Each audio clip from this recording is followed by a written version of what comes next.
Pour la Ligue de l'enseignement, il s'agit pour nous d'essayer de traduire concrètement dans nos actions au quotidien, dans nos fédérations, dans les associations qui sont membres de notre réseau, les grandes finalités que la démarche du commerce équitable vise à mettre en œuvre. Alors c'est bien évidemment une démarche politique visant à, sinon envisager une alternative au marché, en tous les cas, essayer de le rééquilibrer. Donc cette démarche politique est importante.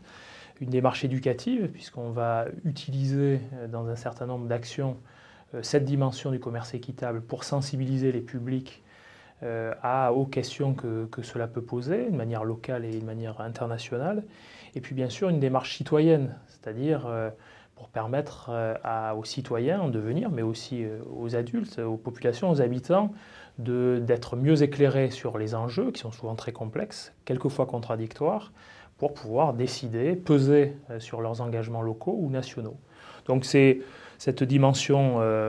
plurielle qui nous intéresse à la Ligue de l'enseignement, avec surtout cette idée que, bien évidemment, que les discours et les finalités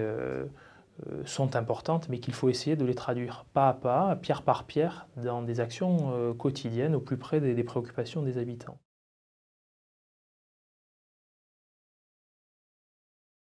Notamment dans nos programmes de vacances éducatives, cette question, cette problématique est très présente. Alors bien évidemment, dans nos 41 centres labellisés CED, Citoyenneté, Éducation, Environnement pour un développement durable, qui est un label spécifique à la Ligue de l'enseignement, mais reconnu par le ministère de l'Éducation nationale, le ministère de la Jeunesse et des Sports, et qui vise à enclencher des démarches éducatives et pratiques pour que les acteurs de ces centres de vacances, animateurs, bien évidemment enseignants, personnel de direction, s'engagent dans des processus visant à intégrer dans l'alimentation, dans l'architecture, dans tous les process de la vie d'un centre de vacances et d'accueil de classe, ces dimensions-là. Donc dans ces centres CED, la dimension du commerce équitable est une dimension très importante. C'est une réalité aussi dans les 500 à 600 centres de loisirs que nous animons dans tous les départements, appelés aujourd'hui accueil de loisirs, sans hébergement. Ces questions qui permettent de lier dans des collectivités territoriales, essentiellement des communes, le travail avec la restauration collective et ces dimensions de commerce équitable. Et on sait combien c'est très difficile, même pour des